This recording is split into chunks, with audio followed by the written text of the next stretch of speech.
Según San Marcos, capítulo 4.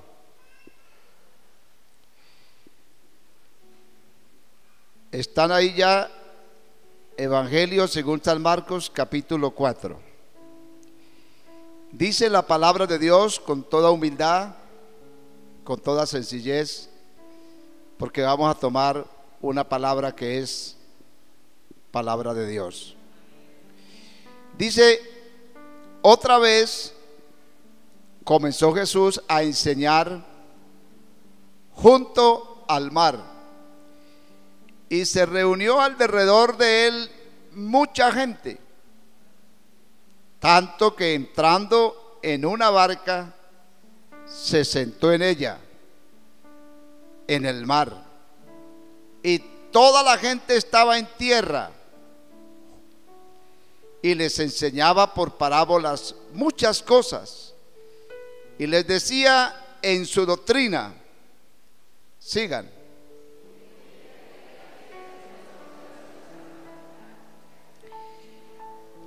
Y al sembrar aconteció que una parte cayó junto al camino, y vinieron las aves del cielo y la comieron.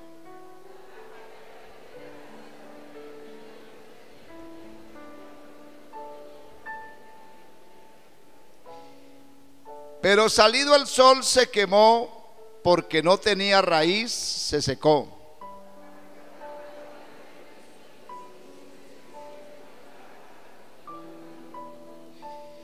Pero otra parte cayó en buena tierra y dio fruto, pues brotó y creció y produjo a 30, a 60 y a 100 por uno.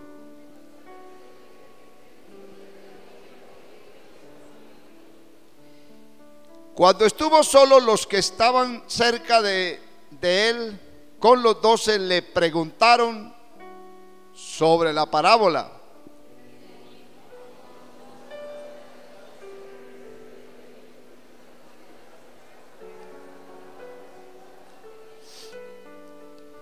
Para que viendo no vean y no perciban, y oyendo oigan y no entiendan, para que no se conviertan y les sea perdonado los pecados.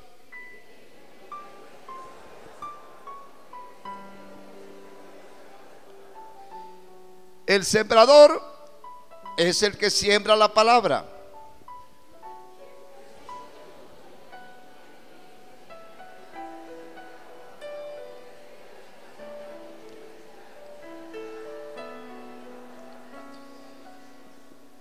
Estos son asimismo los que fueron sembrados en pedregales, los que cuando han oído la palabra, al momento la reciben con gozo.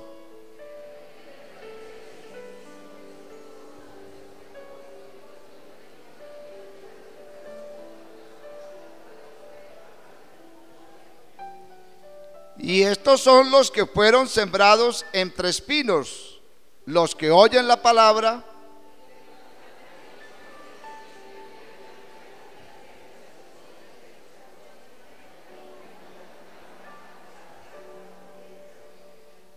y estos son los que fueron sembrados en buena tierra, los que oyen la palabra y la reciben y dan fruto a 30, a 60 y a 100 por uno. Tenga la bondad de sentarse.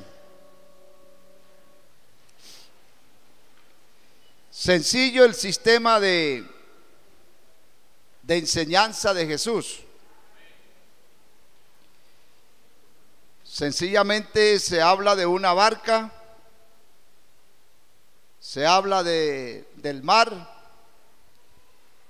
y que Él está allí sentado, y hay una multitud allá en la orilla que quiere escucharlo. Me gusta esa forma de culto. Allí no hay nada más que un maestro con una palabra para dar,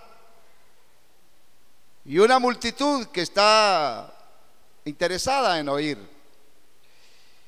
Y dice que les enseñaba por parábolas muchas cosas y les decía en su doctrina. Se dice que la parábola sencillamente es como un estuche a donde se guarda una verdad que no está visible, que quien quisiera profundizar en ella tendría que darse la molestia de quitar la envoltura y mirar qué es lo que hay dentro, cuál es realmente el contenido de lo que se ve externamente, sencillamente por definir más o menos qué es una parábola. Y esta parábola está hablando sencillamente de el sembrador, y dice oíd.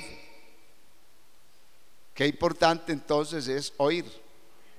Oíd. He aquí el sembrador salió a sembrar. Ahí está el sembrador, que es el maestro, y ahí está la semilla, que es la palabra. Y podríamos decir que la conversión de las personas y la capacidad para dar fruto dependen del lugar que demos a la palabra de Dios en cada uno de nosotros. Depende en gran manera del lugar que le demos a la palabra de Dios en nosotros. De ahí depende la real conversión y que demos fruto o no, del lugar que le demos a la palabra. Eso es lo que dice por lo menos el evangelista Juan. Y dice que el evangelista en el Evangelio según San Juan, en el capítulo 15, dice: yo soy la vid verdadera. Está hablando de Cristo como la vid verdadera. Mi Padre es el lavador. Todo pámpano que en mí no lleva fruto, lo quitaré, y todo aquel que lleva fruto lo limpiaré para que lleve más fruto.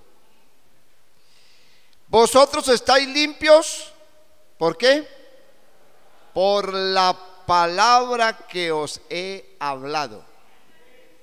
Por eso es importante venir a la iglesia, porque la palabra es como una agua limpia. Aquí venimos a ser limpios, a ser lavados por el efecto de la palabra.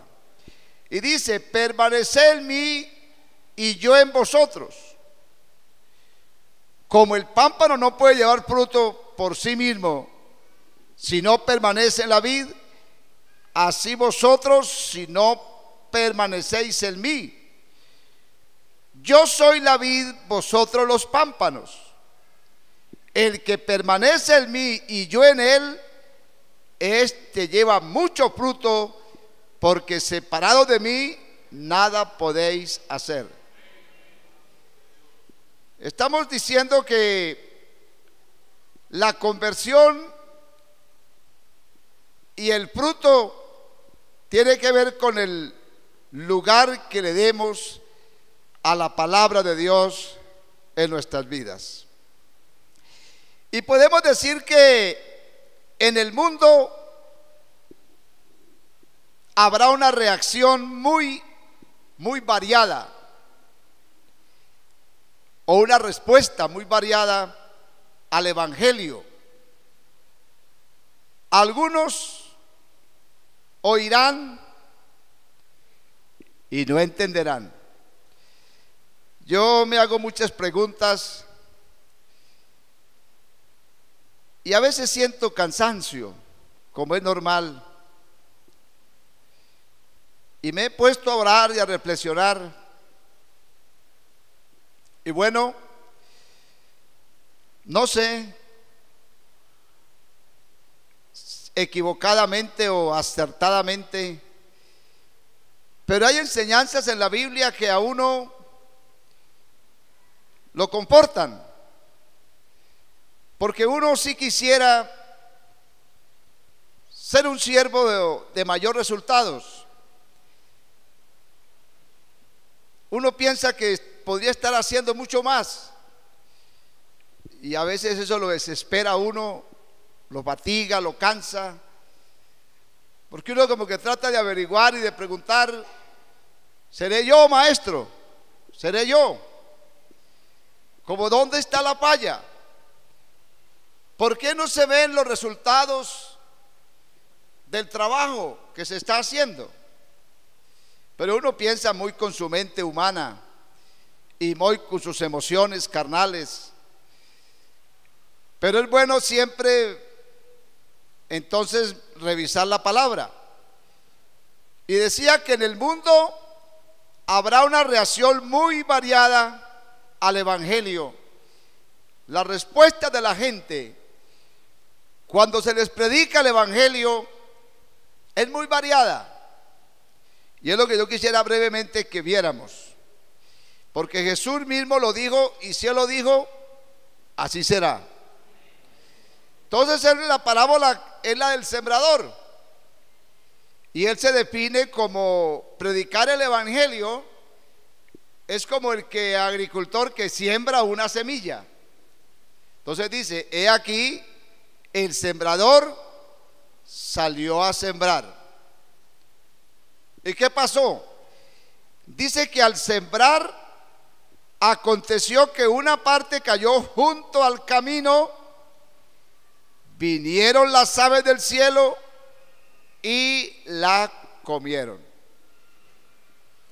Duro eso, duro para un agricultor, para un obrero, para un pastor, para un maestro, para un enseñador. Y pensándolo más con mente de agricultor, duro para un agricultor que quita las hierbas, ara el campo, siembra la semilla, y de repente todo ese esfuerzo, que no es fácil, quitar la hierba y arar la tierra y disponerla y luego sembrar la semilla, y que después llegue un pájaro y se la coma. ¡Qué rabia! ¡Qué decepción! ¡Qué desengaño! ¿Dónde quedó ese trabajo? Pero bueno, Jesús nos dijo que aún así no lo hiciéramos, que lo hiciéramos de todas maneras. Pero es bueno saber los efectos que puede causar en muchas personas. Al sembrar aconteció que una parte cayó junto al camino, vinieron las aves del cielo y la comieron. ¿De qué está hablando esto más propiamente? Esto está hablando de muchas personas a quienes les compartimos el evangelio. Amén. Pero tristemente a la final no produce ningún resultado. Entonces habrá que saber que eso pasa para no decepcionarnos. No debemos desanimarnos, porque el sembrador es así. El sabio dijo: echa tu pan. O sea, siembra la semilla. Echa tu pan sobre las aguas. Hay que ser muy optimista para sembrar sobre aguas. El río Nilo se salía del cauce, inundaba toda la planicie, y cuando iba el sembrador no veía sino agua. Pero la sabiduría le dice a él: tírala sobre el agua y déjala. Tal vez muchas semillas de esas se pierden, pero cuando baje la inundación, Alguna semilla quedará en el lodo y después germinará y aparecerá un poco de fruto. Esa es la sabiduría. Entonces no hay que descartar ese terreno inundado. Estamos sembrando sobre un terreno a veces muy inundado. Estamos sembrando sobre un terreno muy superficial, junto al camino.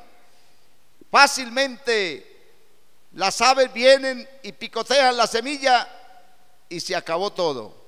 Pero hay que hacer el trabajo. Gracias a Dios hay que hacer el trabajo. Luego dice, otra parte cayó en pedregales, donde no tenía mucha tierra, y brotó pronto, porque no tenía profundidad de tierra. Pero salió el sol y se quemó, porque no tenía raíz, se secó. Qué manera de enseñar el evangelio, ¿verdad? Yo no sé a veces por qué nos complicamos tanto con la teología, si el evangelio es algo tan sencillo, tan simple. Y yo creo que eso es lo que hay que volver, a la simplicidad y a la sencillez del evangelio. Amén. ¿Quién no entiende esto, por Dios? ¿Ah? Fíjese bien, cayó en pedregales. ¿Quién no entiende qué es un pedregal? Yo entiendo un terreno lleno de piedras.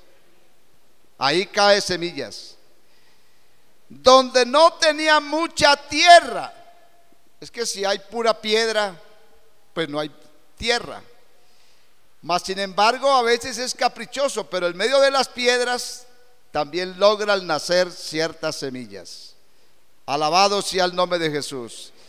Y fíjese bien que ahí cayó. Y dice que no tenía mucha tierra y brotó pronto. ¿Pero qué? No tenía profundidad de tierra. Pero salió el sol y se quemó. ¿De quién está hablando ahí Jesús? De otra clase de personas. Otra clase de personas a las cuales ligeramente reciben el evangelio. Hay personas que uno se anima tanto cuando les comparte el evangelio porque les ve que están ávidos y dicen, qué bueno, cómo recibió la palabra, se va a convertir, y verdad, dan muestras de querer, pero hay semillas que quedan en pedregales y nacen. A uno se le hace muy duro como pastor, y al agricultor también se le hace muy duro como agricultor, ver con tanto esfuerzo que sembró esa semilla y en verdad ver que nació. Se llena uno de ilusión, de esperanza, como el agricultor. Va a dar fruto, va a dar fruto, porque esa es la meta, dar fruto. Pero resulta que esa semilla no se alcanzó a enraizar, no echó raíces, porque no encontró tierra. Y cuando salió el sol, le dio a la semilla, le dio al grano y se secó. ¿Quiénes son esos? Esos son a veces, muchos de nosotros podemos ser, que recibimos la palabra con gozo, pero estos no tienen raíces, creen por algún tiempo y en el tiempo de la prueba se apartan, porque verdad que así es. A veces ignoramos que los procesos de conversión genuina a Dios pasa como los procesos del agricultor. El agricultor necesita, y la semilla para que germine tiene que pasar por diferentes procesos, tanto procesos de lluvias. El sembrador sabe cuándo puede sembrar porque la lluvia está próxima. Necesita empapar el terreno. Amén. pero también necesita el sol. Si no hubiera entonces sol, se pudre la semilla. Pero el sol da calor, obviamente. Y el calor hace que el grano comience a tomar forma y a endurecerse. Y estoy diciendo que las pruebas, las luchas. A veces llegamos a la vida cristiana, y estaba predicando anoche. A veces nos predican un evangelio que no es. Muchos líderes religiosos, en el afán de llenar los templos y en el afán de registrar muchas conversiones, no exponemos con claridad el evangelio y lo predicamos como una oferta. Conviértase al evangelio y se le acaban los problemas y se le arregla el hogar y consigue trabajo y consigue plata y hasta esposa también. Qué bueno ese evangelio. Y eso, hay gente así buscando ese evangelio, ¿verdad? Evangelio facilista, evangelio de oferta. Pero ese no es el evangelio de la Biblia. El evangelio de la Biblia es otro. Y yo siempre digo, el verdadero evangelio tiene cruz, tiene sangre y tiene Espíritu Santo, que es como el sol que calienta, que incomoda las pruebas que vienen a la vida de uno.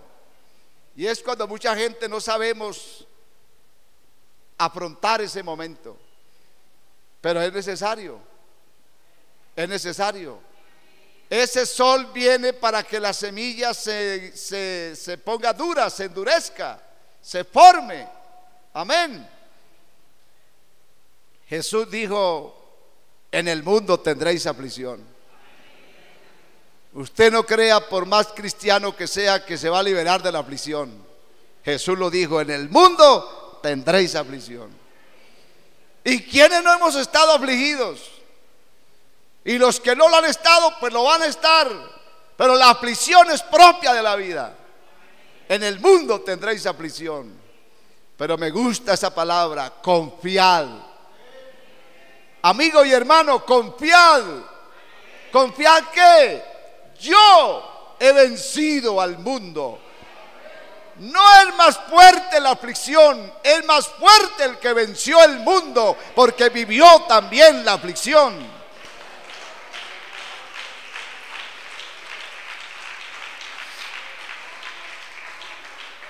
Ese es el sol que fatiga, que cansa. El mundo os aborrecerá. ¿Usted cree que todo el mundo lo va a querer? No, no es así. Yo, disculpe la expresión, no soy tan iluso como para creer que aquí todos me quieren. Olvídate, me quieren, algunos me quieren, pero por allá yo no sé dónde. Pero lo que sí le aseguro es que son más los que me quieren. Ah, no son tantos. La verdad, el mundo os aborrecerá. Pero siempre Jesús dice: pero recuerda que a mí, a Jesús, me aborrecieron antes que a vosotros. Y si Jesús, que fue aborrecido hasta la muerte, es lo que hoy en día y lo que siempre ha sido Dios, eso me da mi esperanza, me da confianza. Pero tengo que ser realista. Yo no estoy en la iglesia porque soy el niño mimado. Yo no estoy en la iglesia porque es que todos me quieren.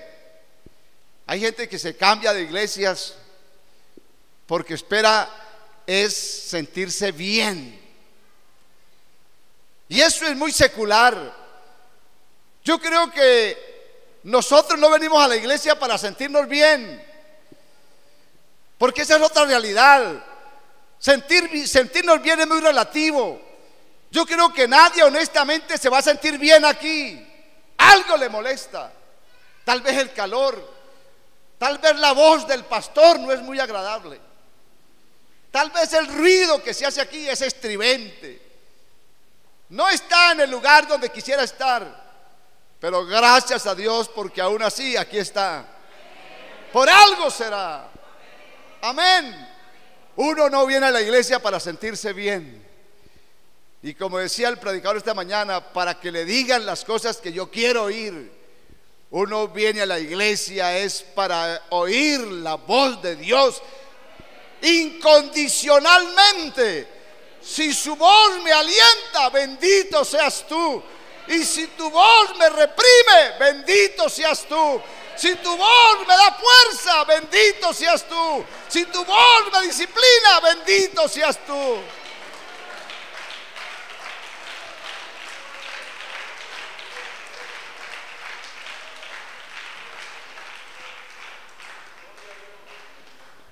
Concluya diciendo que es necesario que a través de pruebas, a través de luchas, entraremos en el reino de los cielos.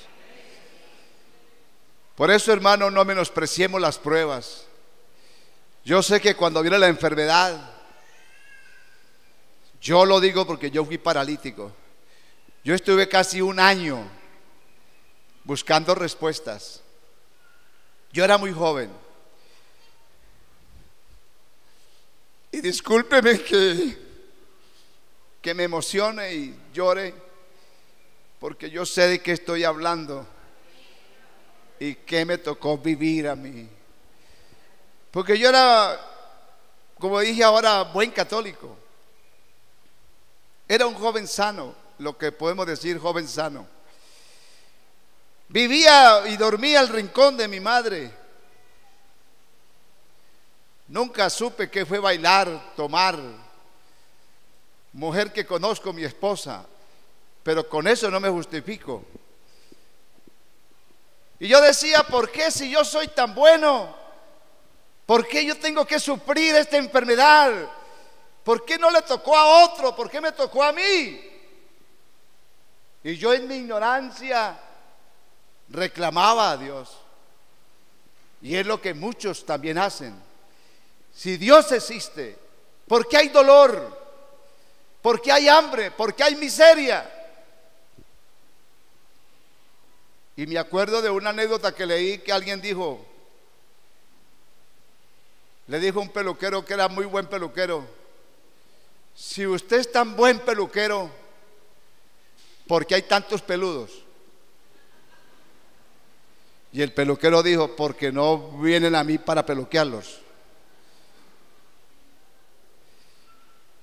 Y si Dios es tan bueno, ¿por qué hay tanto dolor? ¿Por qué hay tanta aflicción? Porque la gente, en vez de humillarse y reconocer la grandeza y la soberanía de Dios, blasfeman contra Dios. Porque hay orgullo. La Biblia dice: el orgulloso, ¿cómo es que dice? El altivo, por su orgullo, no busca a Dios. Y dice: no hay Dios, como para justificar más su rabia. Pero por más rabia que le dé, sí hay Dios, sí hay Dios, sí hay Dios, sí hay Dios.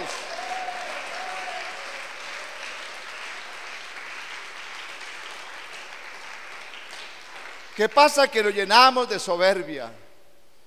Y las pruebas, yo le digo, o nos quebrantan y nos hacen levantar la mirada hacia el cielo, como aquel rey, ¿se acuerdan? Nabucodonosor era un rey pretencioso, y cuando vio su Babilonia, su imperio, su riqueza, sus palacios, él se alababa a sí mismo y decía: ¿quién como el rey? Pero no daba gloria a Dios, no daba gloria a Dios. Y dice la Biblia que Dios lo reprendió por su soberbia y acabó comiendo pasto como las bestias y recibiendo el sereno de la noche en los potreros. Terrible eso, ¿verdad? Terrible eso. ¿Cómo sería esa soberbia que Dios lo volvió caballo, como un caballo? Hasta que dice que él miró al cielo. Miró al cielo. Lo que muchos necesitamos es mirar al cielo. Jesús, misericordia, misericordia. Yo le aseguro que hay un Dios de misericordia. Yo le aseguro en el nombre de Jesús que hay un Dios de misericordia.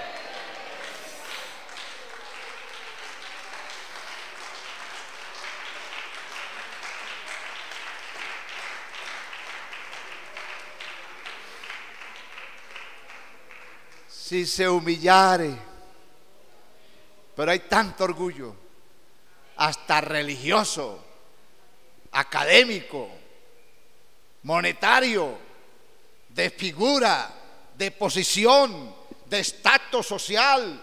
Hay tanto orgullo, estamos llenos de tanta basura, pero el día que nos vaciemos de esa basura, oh, como dijo Pablo, todo lo que para mí representaba ganancia, utilidad o gloria, lo he dejado y lo tengo por basura, por amor de aquel por lo cual lo he perdido todo.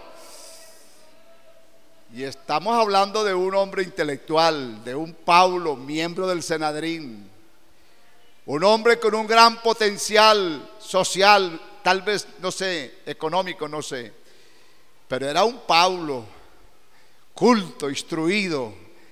Pero él dijo: todo eso es basura, no hay nada como la grandeza. Eso suena ridículo en esta sociedad. ¿Qué está diciendo ese pastor moralista? Pues estoy diciendo lo que la Biblia dice. Sin mí nada podéis hacer, no importa cuánta creas que puede hacer, pero al final no harás nada. Estos días leí algo que me llamó la atención. Alguien dijo: si usted se cree tan rico, sume todo lo que tiene, súmelo todo, y piense, hay riquezas no solamente monetarias, hay riquezas intelectuales, y gracias a Dios por ellas, pero lo que no debemos es creernos o envanecernos. Sume todas sus riquezas y piense el día de su muerte cuántas de esas riquezas se puede llevar de aquí. Y si no se puede llevar nada, pues no tiene nada. Si no se puede llevar nada de aquí, no tiene nada. Desnudo salí del vientre de mi madre y desnudo volveré. Jehová dio y Jehová quitó. Lo único que sacaremos de aquí, eso nos gusta a esta sociedad, es el bien, es los tesoros que tengamos en el cielo, es lo que hayamos hecho para la vida eterna. Pero alguien dirá: ¿qué me importa a mí la vida eterna? A mí lo que me importa es ahora. Necesito trabajo, dinero, poder, mujeres. Eso es lo que necesito. Basura, con todo respeto.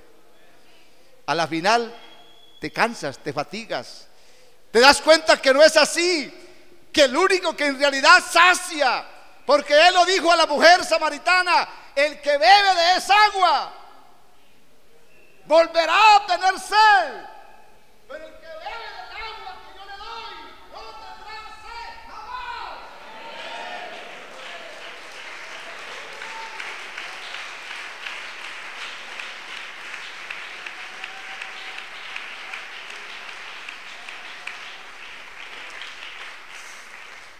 Yo le estoy predicando un Cristo que sinceramente, con toda humildad lo digo, puede satisfacer al hombre más exigente.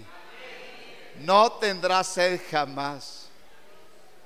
No tendrá que volver al pozo a sacarla. La droga te hace bien un rato. El sexo te hace bien un rato. El poder te da placer por épocas. Pero todo es pasajero. Vanidad de vanidades, todo es vanidad. Busca la espiritualidad. Busca el favor de Dios, busca la misericordia de Dios, busca reconocer, no a nosotros, oh Señor, no a nosotros, sino a tu nombre sea la gloria, la honra y la alabanza.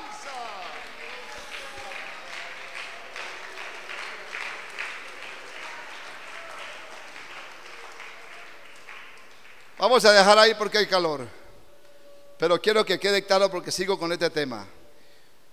¿Estamos en qué? Pero salido el sol, verso 6, pero salido el sol, ¿qué pasó? Se quemó porque no tenía raíz, se secó. Amén.